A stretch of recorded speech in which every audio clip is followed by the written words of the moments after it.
Welcome to The Real News. I'm Dharna Noor, joining you from Baltimore. Last June, Baltimore City Council passed a zero waste resolution urging the city to reduce its waste output. Backed by city officials, including the Department of Public Works, this resolution was set to, quote, advance sustainability, public health, and job creation. But now activists are saying the Department of Public Works is going back on their word. The DPW issued a request for proposal, or RFP, with the Northeast Maryland Waste Disposal Authority called Less Waste, Better Lives. The RFP calls on a closed set of consultants to bid over $450,000 contract to explore future directions for the city's waste management. Its directives include studying the positive aspects of incineration and privatizing, possibly, the city's Quarantine Road landfill. In response this week, Councilmember Mary Pat Clark issued a council resolution that calls on DPW to change the RFP to align with the council's zero waste goals. The resolution just passed unanimously.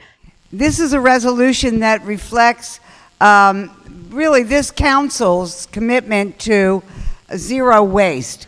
And the advocates who stepped forward and said that if we're letting out a contract for a 30-year plan about recycling and solid waste, we should be sure to mention this council's consistent emphasis on a zero waste plan for Baltimore City, one in which incineration becomes a thing of the past in not the distant future. And so this is a blend of the request for proposal that is out and the new council that is in, and working together to put together zero waste with a plan that's going forward. And that is the purpose of this resolution, to bring those two extremes together and to make it the future of Baltimore City. And with me here to talk about all this are two guests from Energy Justice Network. We have Mike Ewall, who's the Energy Justice Network founder and director. We also have Dante Swinton, who's the group's Baltimore Zero Waste organizer. Thanks for joining me today. Thank you. Thank you. Before we talk about the specifics of the RFP, I guess, what does zero waste mean for Energy Justice Network? We can start with you. I know that, Dante, you were there this past week when this resolution passed. You were also there last year when the previous resolution passed in City Council. Yeah. So for us, and I can cover anything I miss here, zero waste is the idea of keeping material that we use, typically kind of in the cradle to grave system as we have right now, out of landfills, out of incinerators. So instead of producing those materials and then just burning them or burying them, we actually utilize them in a different manner and keep them from being removed from the system. And so here that would be increasing recycling, increasing composting, trying to find the best way to diminish the amount of material we send to landfill or even to the incinerator currently. And Baltimore's a long way from that, and so this feels like the right time to start introducing those types of policies, especially with about 3 years left on the city's contract with the incinerator.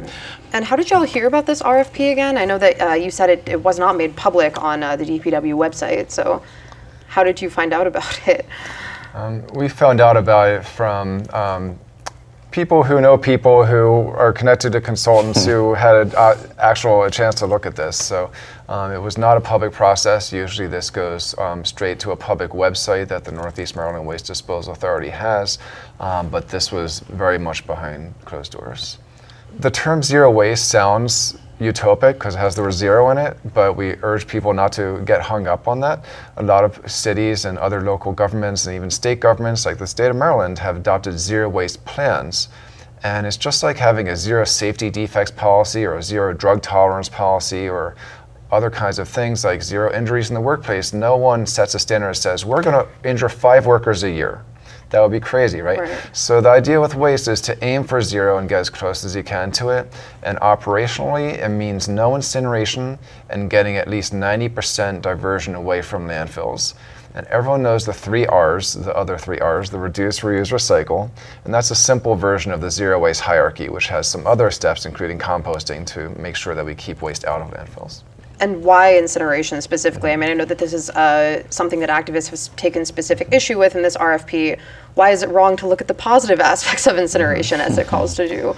Well, that would be a really short study if they were, because incineration is the most expensive and polluting way to manage waste or to make energy. And it's worse than landfills. It's worse than coal plants if you're going to pretend they're energy facilities. So all of that is public data. It's out there. It's just that promoters of incineration that don't even like to call it incineration or waste to energy, and they use all these other euphemisms. They have this belief system that is not based in facts, that just perpetuates this idea that somehow incinerators are better than landfills, even though all they do is turn trash into, for every 100 tons, you get 30 tons of toxic ash that still goes to a landfill and still is actually more dangerous than the landfill in a lot of ways. And the other 70% become air pollution. That's not a good alternative. And half the weight that goes to the landfill right now, every year, is incinerator ash. So it's not like we're fully getting rid of it at all. So, but talk more about what you mean by worse. Like worse in what sense? What are the effects of that ash, of those emissions for people who don't know?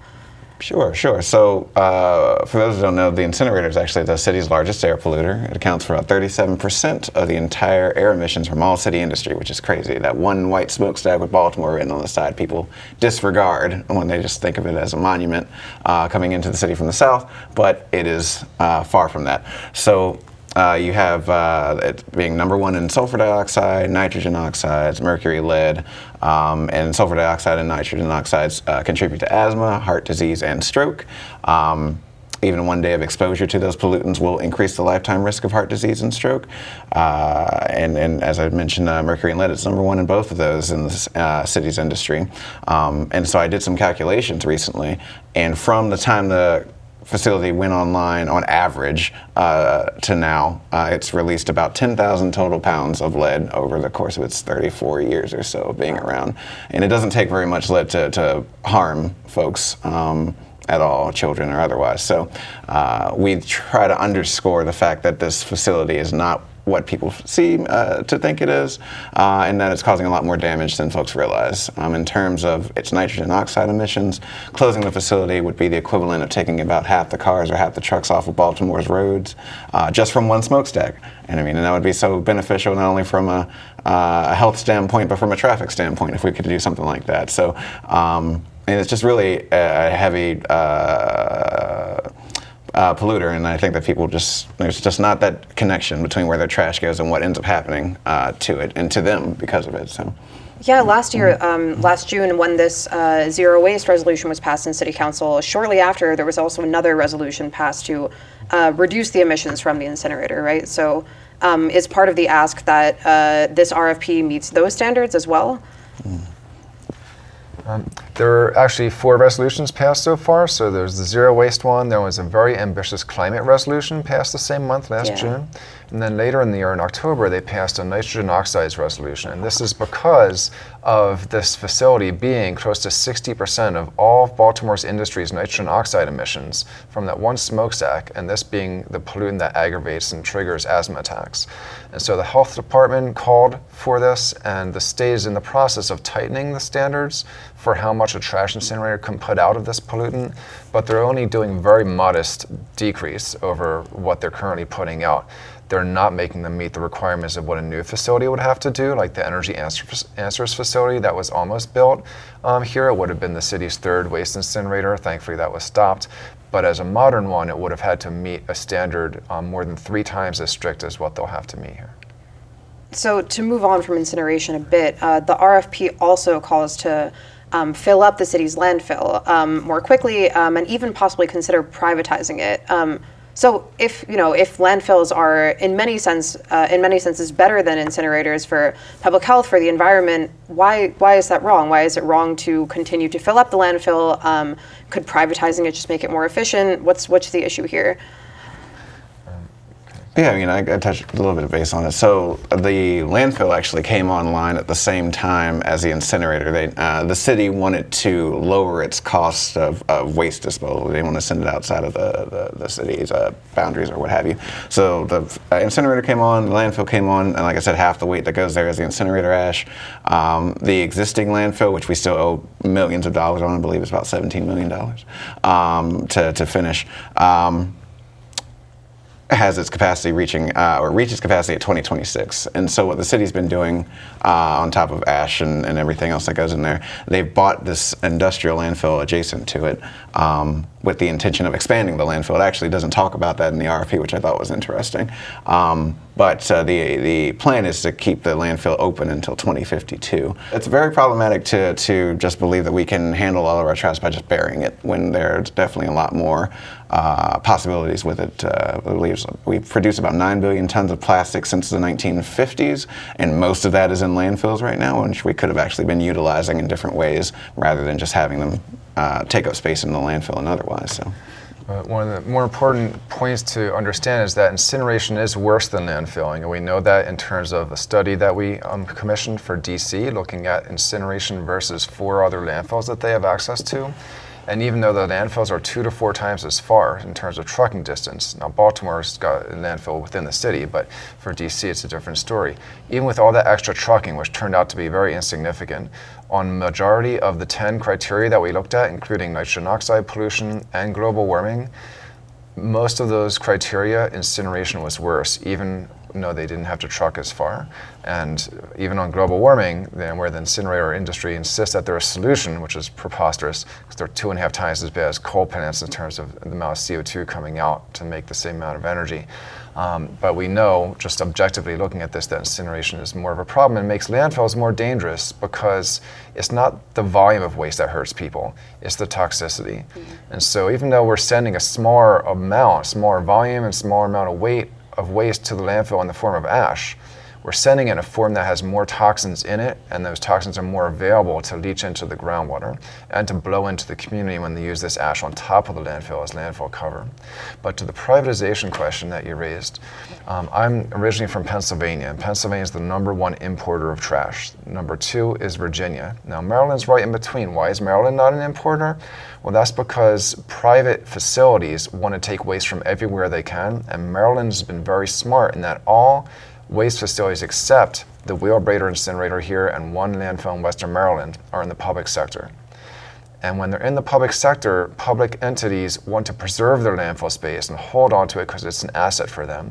They're not trying to fill it up as fast as they can like a private company does, which is why you see Pennsylvania and Virginia dumped on so much. So to have this recommendation that maybe they should privatize it or intentionally fill it up as fast as they can to make a bunch of money runs counter to the long-term interests of Baltimore City.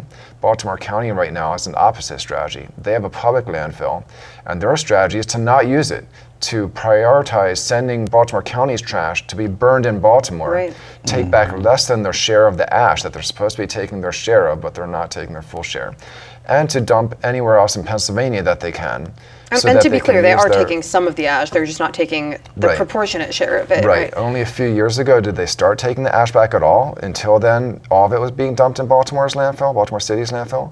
But when they started, now they're up to taking 30% of the ash, but their share of the waste being burned here in Baltimore is about 36, 37%. So even though they're supposed to be taking their share, they're not quite there yet. Right. All right, Mike, Dante, thanks so much for being here today. We're going to pick this up in part 2. Absolutely. Thank you. And thank you for joining us on the Real News Network.